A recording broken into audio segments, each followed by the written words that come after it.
Olá, eu me chamo Herbert Vinícius, eu sou aluno de graduação do curso de Física da Universidade Federal do Amazonas, eu estou no 5º período da graduação, eu faço parte também do grupo PET Física da própria instituição e dentro desse programa eu desenvolvo um projeto de iniciação científica junto com o meu orientador, o professor Dr. Fidel Zayas, há praticamente 5 meses. É sobre o estudo das propriedades elétricas da hexaferrita de bário que foi obtida por reação de estado sólido. Mas o que são hexaferritas? São materiais cerâmicos magnéticos que podem apresentar como estrutura química uma forma cristalina cúbica ou uma forma hexagonal. No caso, a hexaferrita proposto para esse trabalho é do tipo hexagonal dopada com lantânio mais 3, porque ao dopar com lantânio mais 3, observa-se a formação de ímãs permanentes, alta anisotropia magnetocristalina, alta magnetização de saturação, alto valor de campo coercitivo, alto valor de resistividade e excelente estabilidade química no composto. Alguns dados históricos apontam que as hexaferritas foram descobertas durante os anos de 1939 até 1942, dentro dos laboratórios da famosa empresa Philips, sob a direção do Sr. Snoek, que era diretor de pesquisas na época. Ele contou com a ajuda dos também pesquisadores Smith e Wind.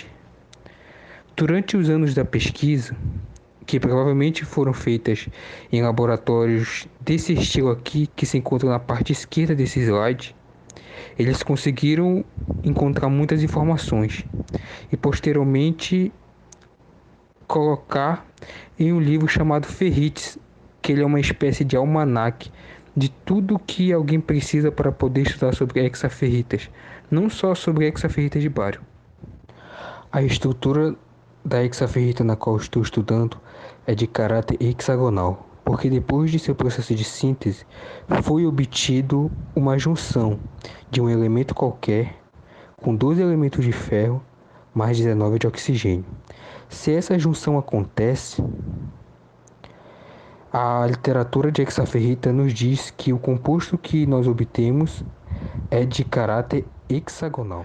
O processo de síntese se deu por meio da reação de estado sólido, que também pode ser denominada de rota cerâmica ou sólido convencional.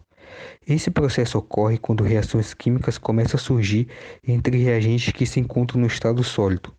Nessa pesquisa, por exemplo, foi pego como reagentes o BaCO3 e o Fe2O3. Eles foram moídos por 10 minutos e depois calcinados.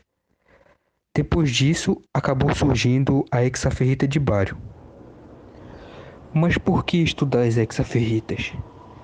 Porque elas são usadas para a fabricação de componentes que estão presentes em muitos dispositivos eletrônicos, como por exemplo ímãs para transformadores, ímãs para caixas de som, e principalmente na substituição de ímãs de neodímio, cujo custo-benefício deles são elevadíssimos se comparados a ímãs feitos de hexaferrita. O objetivo central desse trabalho é conseguir estudar as propriedades elétricas da hexaferrita de bário que foi dopada com lantânio mais 3 e assim saber se é possível determinar os mecanismos de condução a diferentes temperaturas na faixa de radiofrequência. Os objetivos específicos são apenas 2. O primeiro deles é caracterizar o comportamento elétrico da hexaferrita de bário que foi dopada com lantânio mais 3 usando o método do circuito equivalente. O segundo objetivo específico é conseguir determinar o mecanismo de condução através do comportamento da condutividade elétrica e permissividade dielétrica com a composição do lantânio mais 3 a diferentes temperaturas.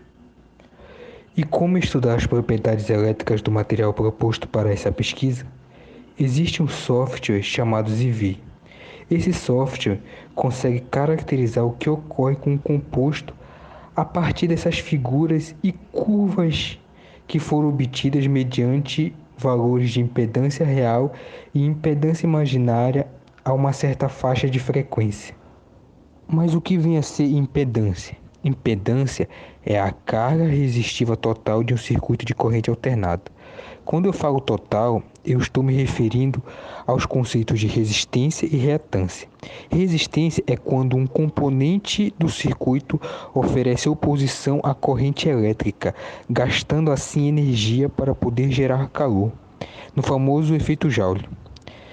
E reatância é também quando um componente do meu circuito oferece oposição à corrente elétrica, mas agora, em vez de gastar energia para gerar calor, ele gasta energia para poder gerar campo elétrico ou campo magnético. Então, em linhas gerais, impedância vem a ser o acúmulo desses dois efeitos, o efeito resistivo e o efeito reativo dentro do meu circuito de corrente alternada. E como eu faço para descobrir os valores de impedância para a hexaferrita de bário? Para isso, a gente deve recorrer a um equipamento chamado analisador de impedância. No caso, nessa pesquisa, foi utilizado o analisador da marca Solarton. E como que funciona esse processo todo? Primeiramente, pega-se um pouco da amostra de hexaferrita de bário e põe-se na parte do porta-amostra desse equipamento a uma determinada frequência. Depois, o próprio equipamento ele vai analisando e obtendo valores de impedância da minha amostra, que depois acabam sendo armazenadas em um computador que fica acoplado a esse mesmo equipamento. Em mãos dos dados de impedância a uma determinada frequência, utilizou-se o software ZV para fazer o tratamento desses dados. Por fim, até o presente momento da pesquisa, obteve-se esse gráfico, que se chama gráfico de Nick. Nele podemos notar que quanto mais tempo a amostra ficava dentro do analisador de impedância, depois de ter sido moída, os parâmetros de fresagem aumentavam, ou seja, mais acabamento, perfeição a amostra começava a obter. Junto com o formato semicircular que o gráfico está mostrando aqui nesse slide.